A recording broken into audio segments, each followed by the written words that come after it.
Right now, there is an aspiring teacher who is working on a 60-page paper based on some age-old education theory developed by some dead education professor, wondering to herself what this task that she's engaging in has to do with what she wants to do with her life, which is be an educator, change lives, and spark magic.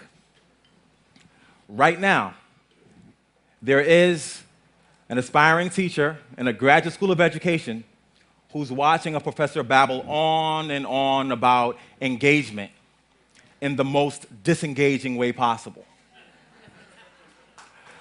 Right now, there's a first-year teacher at home who is pouring through lesson plans, trying to make sense of standards, who's trying to make sense of how to grade students appropriately, while at the same time saying to herself over and over again, don't smile till November, because that's what she was taught in her teacher education program. Right now, there is a student who is coming up with a way to convince his mom or dad that he's very, very sick and can't make it to school tomorrow. On the other hand, right now, there are amazing educators that are sharing information that's shared in such a beautiful way that the students are sitting at the edge of their seats just waiting for a bead of sweat to drop off the face of this person so they can soak up all that knowledge. Right now, there is also a person who has an entire audience wrapped with attention, a person that's weaving a powerful narrative about a world that the people who are listening have never imagined or seen before. But if they close their eyes tightly enough, they can envision that world because the storytelling is so compelling. Right now, there's a person who can tell an audience to put their hands up in the air, and they will stay there till he says put them down. Right now. So people will then say, well, Chris, you described a guy who's going through some awful training, but you're also describing these powerful educators. If you're thinking about the world of education, or urban education in particular, these guys will probably cancel each other out, and then we'll be okay. The reality is, the folks I described as the master teachers, the master narrative builders, the master storytellers, are far removed from classrooms. The folks who know the skills about how to teach and engage an audience don't even know what teacher certification means. They may not even have the degrees to be able to have anything to call an education. And that, to me, is sad. It's sad because the people who I described that were very disinterested in the learning process want to be effective teachers, but they have no models. I'm going to paraphrase Mark Twain. Mark Twain says that proper preparation, or teaching, is so powerful that it can turn bad morals to good. It can turn awful practices into powerful ones. It can change men and transform them into angels. The folks who I described earlier got proper preparation in teaching, not in any college or university, but by virtue of just being in the same spaces of those who engage. Guess where those places are? Barbershops, rap concerts, and most importantly, in the black church.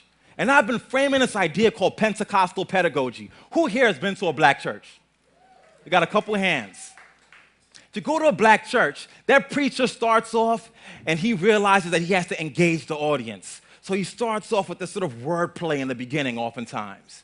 And then he takes a pause and he says, oh my gosh, they're not quite paying attention. So he says, can I get an amen? Amen. So can I get an amen? Amen? And all of a sudden, everybody's reawoken.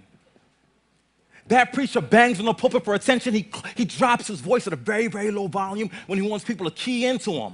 And those things are the skills that we need for the most engaging teachers. So why does teacher education only give you theory and tell you about standards and tell you about all these things that have nothing to do with the basic skills, that magic that you need to engage an audience, to engage a student? So I make the argument that we reframe teacher education.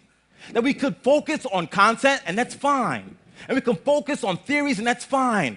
But content and theories with the absence of the magic of teaching and learning means nothing. Now, people oftentimes say, well, magic is just magic. You know, there are teachers who, despite all their challenges, who had those skills, get into those schools and they're able to engage an audience. And the administrator walks by and says, wow, he's so good. I wish all my teachers could be that good. And when they try to describe what that is, they just say he has that magic. But I'm here to tell you that magic can be taught. Magic can be taught. Magic can be taught. Now, how do you teach it? You teach it by allowing people to go into those spaces where the magic is happening. If you want to be an aspiring teacher in urban education, you got to leave the confines of that university and go into the hood. You got to go in there and hang out at the barbershop. You got to attend that black church, and you got to view those folks that have the power to engage and just take notes on what they do. In our teacher education classes in my university, I've started a project where every single student that comes in there sits and watches rap concerts. They watch the way that the rappers move and talk with their hands. They study the way that he walks proudly across that stage. They listen to his metaphors and analogies, and they start learning these little things that if they practice enough, becomes the key to magic. They learn that if you just stare at a student and raise your eyebrow about 1/4 of an inch, you don't have to say a word because they know that that means that you want more. And if we could transform teacher education to focus on teaching teachers how to create that magic, then poof, we can make dead classes come alive. We can reignite imaginations, and we can change education. Thank you.